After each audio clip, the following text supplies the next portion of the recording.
अच्छी खबर में किंतु की गुंजाइश न रह जाए और बुरी खबर से परंतु सच्चाई ढूंढ कर लाए। ऐसी अच्छी और सच्ची खबरों के साथ आपके साथ मैं हूं नवजोत रंधावा।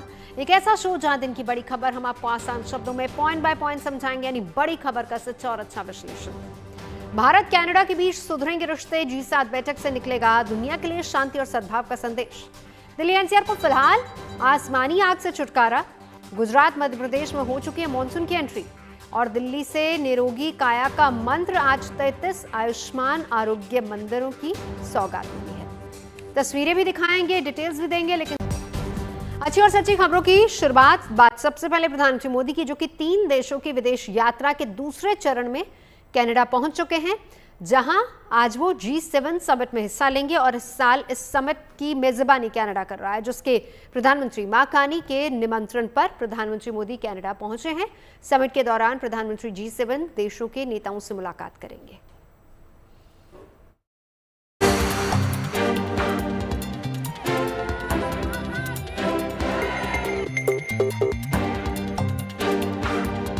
साइप्रस दौरे के बाद प्रधानमंत्री मोदी कनाडा पहुंचे तो वहां कैलगरी एयरपोर्ट पर उनका जोरदार स्वागत हुआ।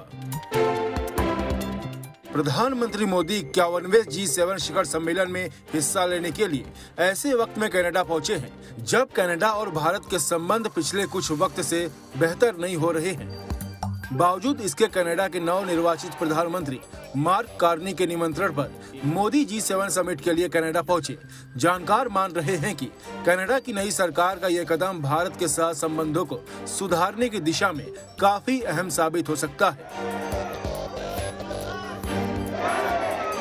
ऑपरेशन सिंदूर के बाद ये उनकी पहली विदेश यात्रा है। उसमें भारत की उभरती शक्ति का और क्रॉस बॉर्डर टेररिज्म का ऐसे कई पहलू हैं जिन पर प्रधानमंत्री बात करेंगे। कनाडा के साथ संबंध जो बहुत खराब हो गए थे जस्टिन ट्रूडो के समय, अब मार्क कार्नी के कार्यकाल में उसको सुधारने का प्रयास हो रहा है, जिसके लिए एक बहुत महत्वपूर्ण एक हस्ताक्षर हो रहे हैं एक अग्रीमेंट पर, जिसमें इंटेलिजेंस शेयरिंग है, इन्वेस्टिगेशन शेयरिंग है, इन्फोर्समेंट डायरेक्टरेट्स दोनों देशों की एक साथ काम करेंगी। तो उसमें इंटेलिजेंस से लेकर इन्फोर्समेंट तक सहयोग की बात है, खासतौर पर human trafficking, drug trafficking, cross border terrorism, militancy, इन सब मुद्दों पर दोनों देशों के बीच संबंधों को सुधारने का प्रयास किया जा रहा है।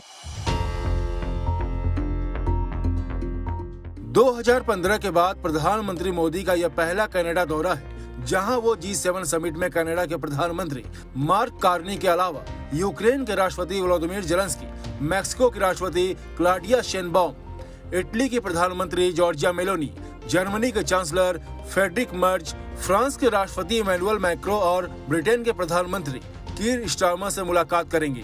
इस मुलाकात में ऊर्जा सुरक्षा, टेक्नोलॉजी और इनोवेशन सहित कई अहम वैश्विक मुद्दों पर चर्चा होने की संभावना है। ये 6वीं बार है जब भारत को G7 में आमंत्रित किया गया है और ये दिखलाता है कि भारत विश्व के स्टेज पे कितना इसकी कितना महत्वपूर्ण है। इसके अलावा G7 में इस बार जो चर्चा होगी, वार्तालाप होगी, उसमें देखने को मिलेगा एनर्जी सिक्योरिटी के बारे में, नई टेक्नोलॉजीज के बारे में, AI हुआ, इनोवेशन हुआ। तो ये सब विषय ऐसे हैं जो हमको छूते हैं और इसमें भारत के इनके बारे में क्या राय है ये बताया जाएगा। इसके अलावा समिट के आसपास जो दूसरे देशों के साथ भी मीटिंग्स होंगी, उसमें दूसरे जो प्रधानमंत्री होंगे या उनके राष्ट्रपति होंगे, उनसे भी मुलाकात होगी। भारत एक उभरती हुई शक्ति है। इसी साल भारत दुनिया की 4थी सबसे बड़ी अर्थव्यवस्था बना है। ऐसे में G7 देश न सिर्फ भारत को एक लोकतांत्रिक और जिम्मेदार शक्ति के रूप में देखते हैं, बल्कि इंडो पैसिफिक क्षेत्र में शक्ति संतुलन के लिए भी महत्वपूर्ण मानते हैं, खासकर चीन के बढ़ते प्रभाव को देखते हुए। ऐसे में G7 शिखर सम्मेलन में प्रधानमंत्री की लगातार 6ठी बार भागीदारी काफी अहम मानी जा रही है। प्राइम मिनिस्टर का जो ये दौरा है, G7 को जो विजिट है, बहुत अहम है। इनकी पहली फॉरेन विजिट है ऑपरेशन सिंदूर के बाद। हो सकता है कई वर्ल्ड लीडर्स उत्सुक हो जानने को भारत की नई डॉक्ट्रिन जो अब हमारी हो गई है, टिट फॉर टैट प्लस, खास करके पाकिस्तान और आतंक को लेकर के। अव्वल उसके अलावा दुनिया में इसमें बहुत इश्यूज हैं, एनर्जी की इश्यूज हैं, सप्लाई चेन्स की इश्यूज हैं। याद रखिए G7 फंडामेंटली एक इकोनॉमिक फोरम था और है, परंतु वक्त के साथ अब G7 जियोपॉलिटिकल मामलों में भी आ गया है। कनाडा के बाद पीएम नरेंद्र मोदी क्रोएशिया का दौरा करेंगे, जहां वो राष्ट्रपति जोरान मिलानोविच और प्रधानमंत्री आंद्रेज प्लेंकोविच के साथ द्विपक्षीय वार्ता करेंगे।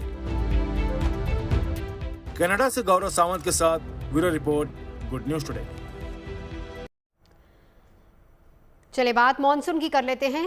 केरल में वक्त से पहले दस्तक देने वाला दक्षिण पश्चिम मॉनसून अब उत्तर भारत के राज्यों की तरफ तेजी से बढ़ रहा है। खबर यह है कि मॉनसून बिहार, झारखंड, मध्य प्रदेश और गुजरात पहुंच चुका है और अगले 1 से 2 दिन में यूपी में भी इसकी एंट्री हो सकती है। 19 से 21 जून के बीच यूपी में भारी बारिश की चेतावनी जारी की है मौसम विभाग ने, और मौसम विभाग के मुताबिक अभी फिलहाल उत्तर प्रदेश में प्री मानसून की बारिश शुरू हो चुकी है।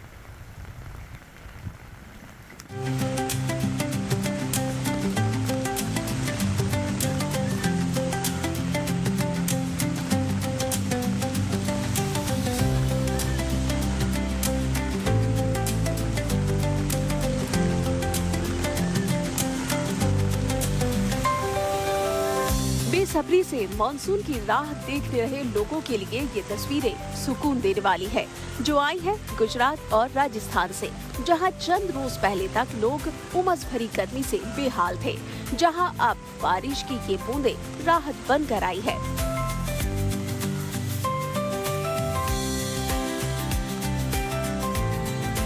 खबर यह है कि मानसून बिहार, झारखंड और गुजरात में पहुंच चुका है, जिसके बाद से गुजरात के कई हिस्सों में बारिश का सिलसिला लगातार जारी है। हालात ये है कि नदी, नाले और डैम पहली ही बारिश में भर चुके हैं। अमरेली जिले में तो 4 डैम ओवरफ्लो भी हो चुके हैं। कल 3 डैम ओवरफ्लो हो गए थे अमरेली डिस्ट्रिक्ट में। जो डैम के जो डाउनस्ट्रीम के विलेजेस हैं सभी को हमने इमीडिएटली अलर्ट कर दिया था। आज की पोजीशन ऐसा है कि अमरेली डिस्ट्रिक्ट में 5 डैम जो हैं वो ओवरफ्लो हैं और उनमें से जो आउटफ्लो है उस पर हमारी निगरानी है। जैसे ही इसका आउटफ्लो ज़्यादा होगा, जो डाउनस्ट्रीम के गांव हैं उनमें अलर्ट के साथ साथ हम उनको इवैक्यूएशन की भी तैयारी हमारी साथ साथ है। लोगों को क्या सलाह है अभी जो मेन लोगों को तकलीफ आ रही है कि कहीं रोड से ओवरटॉप पानी हो गया है और वहाँ पे कुछ लोग अपना 2 व्हील या 4 व्हील वाहन लेके जा रहे हैं। तो हमारी लोगों को यही सलाह है कि ऐसी सिचुएशन में जहाँ रोड के ऊपर पानी है तो प्लीज़ उसमें अपना वाहन जो है उसमें से ना पसार करें, और जनरली भी जो खेत के एरियाज है उसमें जो है अभी अवॉइड करना चाहिए, जिससे कि थंडर स्ट्राइक जो लाइटनिंग है उससे भी बचा जाए।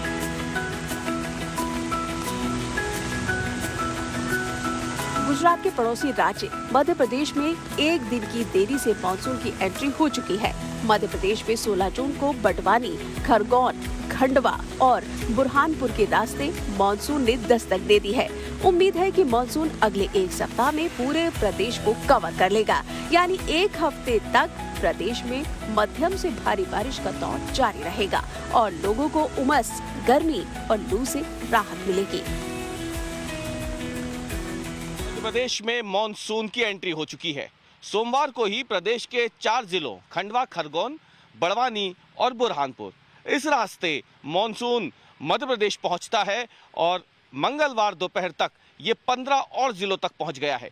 मौसम विभाग के मुताबिक साउथ वेस्ट मॉनसून ने अब मध्य प्रदेश के 19 जिलों को कवर कर लिया है और इसी रफ्तार से अगर वो आगे बढ़ता रहा तो अगले 2 दिनों में मॉनसून की बारिश राजधानी भोपाल में शुरू हो जाएगी।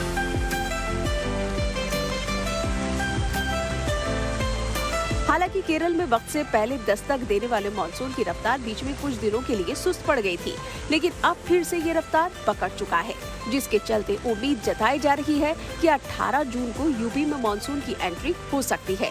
हालांकि अभी राज्य के पूर्वी और पश्चिमी हिस्सों में प्री मानसून बारिश देखने को मिल रही है। आज वाराणसी से लेकर नोएडा और गाजियाबाद तक अचानक मौसम ने करवट ली और तेज बारिश का सिलसिला शुरू हो गया। मौसम विभाग ने 19 से 21 के बीच प्रदेश में भारी बारिश की चेतावनी जारी की है। वहीं देश की राजधानी दिल्ली में भी बारिश की बूंदें देर से ही सही लोगों के लिए राहत लेकर आई है। जैसे कि मौसम विभाग का अनुमान था कि 3 से 4 दिन तक येलो अलर्ट बारिश का जारी किया गया है। हल्की से मध्यम बारिश जो है वो लगातार होगी और इसे प्री मॉनसून की बारिश जो है वो कहा जा सकता है। आप देख सकते हैं किस तरीके से झमाझम बारिश जो है अचानक से ही शुरू हुई है और सुबह से ही बादलों की जो आवाजाही थी वो नजर आ रही थी और आप देख सकते हैं कि लगातार लोगों को इस राहत की इंतजार था कि कब वो राहत की बारिश जो है वो आसमान से बरसेगी और आखिरकार वो बारिश जो है अब शुरू हो गई है।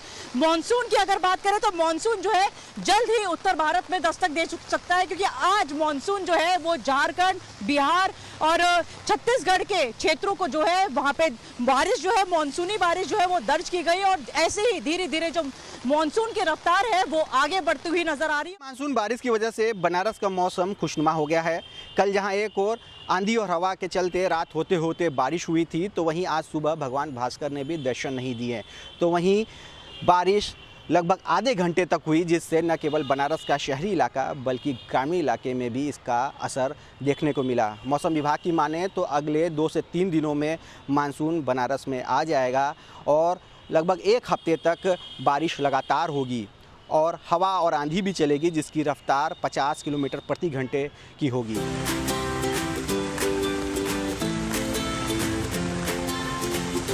अभी मानसून का जो मिजाज देखने को मिल रहा है उससे उम्मीद यही है कि जल्द ही देश के बाकी बचे हिस्सों में भी मानसून का इंतजार खत्म होने वाला है।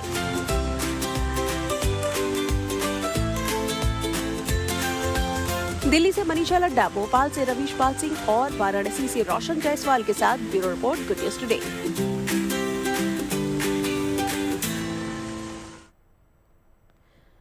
बढ़ते आगे बात उस नई व्यवस्था की कर लेते हैं जिससे दिल्ली आरोग्य बनने की राह पर निकल पड़ेगी। दिल्ली की 2 करोड़ की आबादी को आयुष्मान आरोग्य मंदिर की सौगात मिलनी शुरू हो गई है। आज 33 इलाकों में आरोग्य मंदिर का उद्घाटन हुआ है। आज से आरोग्य मंदिर में हर मर्ज का इलाज शुरू हो गया है। यहाँ आने वाले लोगों को दवाइयाँ, जांच और योग सब फ्री में मिलेगा। जैसे जैसे आयुष्मान आरोग्य मंदिर विकसित हो जाएंगे, मोहल्ला क्लिनिक बंद होते जाएंगे। यहाँ सिर्फ डॉक्टरी परामर्श की सुविधा थी।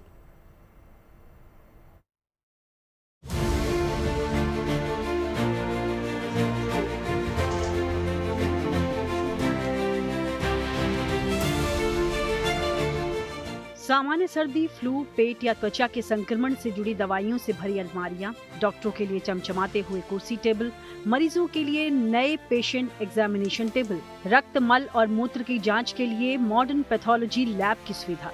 ये तस्वीरें दिल्ली में बदलते स्वास्थ्य सेवाओं की है।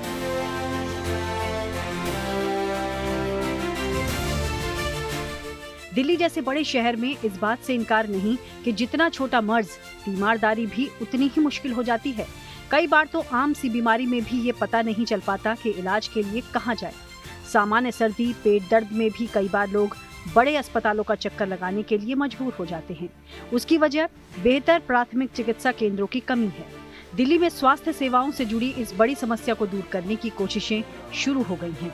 दिल्ली की 2 करोड़ आबादी को आज से एक बड़ी स्वास्थ्य सुविधा मिलने की शुरुआत हुई है। दिल्ली के मुख्यमंत्री ने 33 नए आयुष्मान आरोग्य मंदिरों का उद्घाटन किया, जिसमें 30 हजारी कोट परिसर में भी नया हेल्थ चेकअप सेंटर बनकर तैयार हुआ।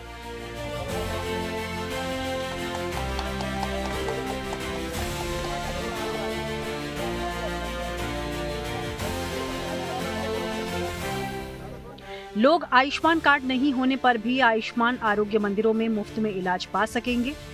दिल्ली को और बेहतर स्वास्थ्य सेवाएं देते हुए प्रधानमंत्री आयुष्मान भारत योजना के तहत दिल्ली की माननीय मुख्यमंत्री ने आज 33 आयुष्मान आरोग्य मंदिर और 17 जन औषधि मंदिरों का जो है केंद्रों का उद्घाटन किया है। सरकार का दावा है कि ये नए आरोग्य मंदिर न केवल मोहल्ला क्लिनिक से एक कदम आगे होंगे, बल्कि यहाँ बीमारियों की रोकथाम पर भी जो है खास तौर पर जोर दिया जाएगा। किस तरीके से ये पूरा आरोग्य मंदिर जो है वो बनाया गया है वो हम आपको एक बार दिखाएंगे। इस वक्त 30 हजारी कॉम्प्लेक्स के अंदर हम मौजूद हैं और ठीक बार एसोसिएशन ऑफिस के पीछे ये आरोग्य मंदिर जो आज माननीय मुख्यमंत्री ने आके उद्घाटन किया और बाकी के वर्चुअली उद्घाटन किया। तो ये तस्वीरें शहरी आयुष्मान आरोग्य मंदिर की।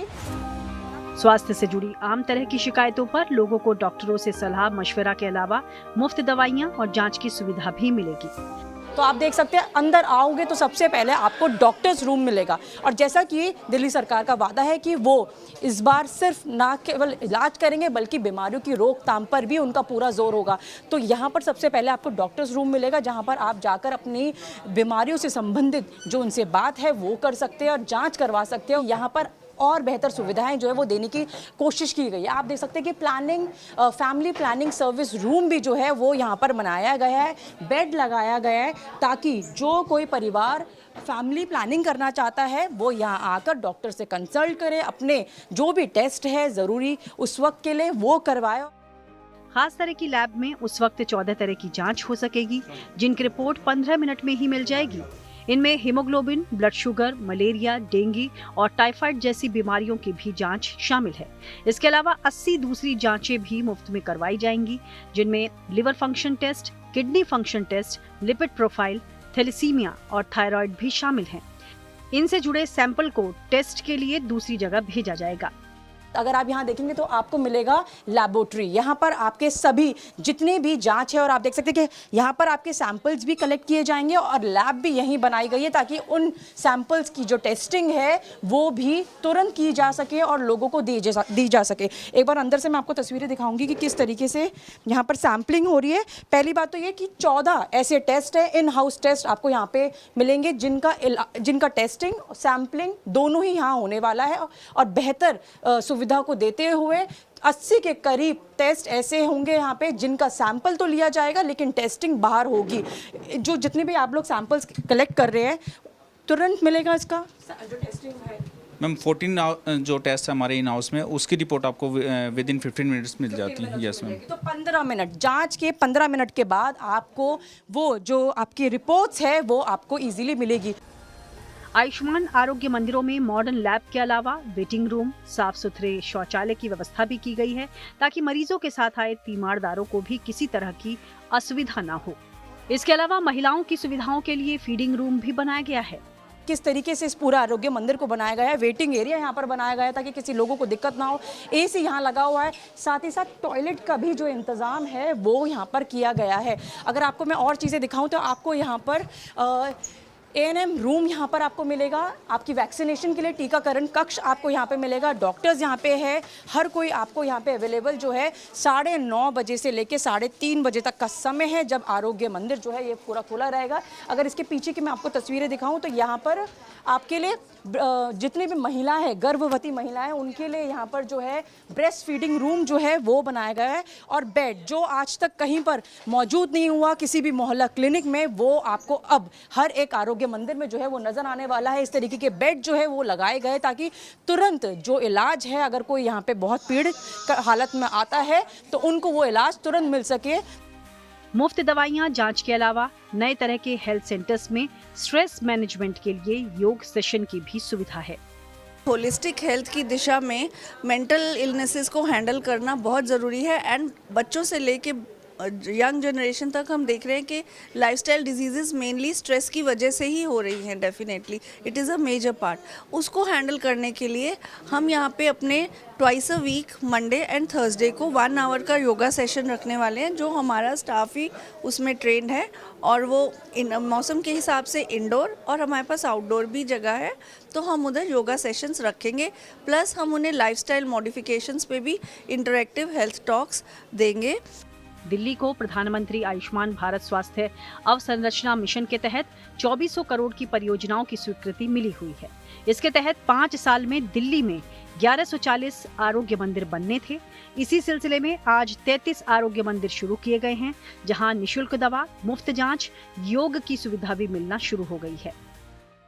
जब ये सरकार मिली, इसकी जिम्मेदारी मिली तो मात्र 8 महीने में इस फंड का उपयोग करते हुए जो 1140 हमें आरोग्य मंदिर सैंक्शन हुए हैं ये बनाने का चैलेंज लेना पड़ा और हमें ये मार्च तक कंप्लीट करने हैं, नहीं तो ये फंड पूरा लैप्स हो जाएगा। ये देखिए कि जो काम 5 साल में बहुत आराम से होता, लोगों की सुविधा के अनुसार होता, उसको मात्र 8 महीने में हमें पूरा करना पड़ेगा। ऐसा दावा है कि दिल्ली में 1000 लोगों पर अस्पतालों में एक बेड की भी सुविधा नहीं है, जबकि विश्व स्वास्थ्य संगठन के मानक के अनुसार हर अस्पताल में 1000 लोगों पर 2 बेड होने चाहिए। ऐसे में 1140 आयुष्मान आरोग्य मंदिर दिल्ली के हेल्थ स्ट्रक्चर को बेहतर बनाने में मदद करेंगे। दिल्ली से मनीषा लड्डा के साथ bureau report, good news today. खबर वृंदावन से, जहां बनने जा रहे बांके बिहारी मंदिर कॉरिडोर निर्माण के लिए लोगों का अपार जन समर्थन मिल रहा है। जिला प्रशासन की अपील पर वृंदावन के विकास और कॉरिडोर निर्माण के लिए वृंदावन के लोगों ने उचित मुआवजे के बदले अपनी जमीन और मकान प्रशासन को सौंपने शुरू कर दिए हैं। यति गोस्वामी ने इस नेक कार्य की शुरुआत की है।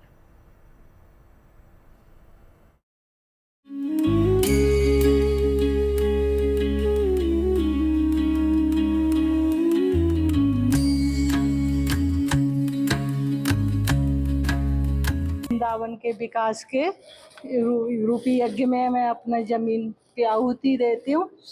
शहर सी जो कि मेरी कॉरिडोर के सीमा के अंतर्गत आती है, और मुझे विश्वास है कि मुझे उचित मुआवजा दिया जाएगा। यति गोस्वामी और उनके परिवार की ओर से पहला मकान कॉरिडोर को देना इस बात का संकेत है कि लाखों करोड़ों लोगों की ये हसरत जल्द पूरी होने वाली है। जाहिर है इसके लिए प्रशासन की ओर से उन्हें उचित मुआवजा भी दिया जाएगा। सुप्रसिद्ध बांके बिहारी मंदिर कॉरिडोर और न्यास का मामला सुर्खियों में है, लेकिन जहां लोग एक तरफ विरोध कर रहे हैं, वहीं अब लोग उसके समर्थन में भी आ गए हैं।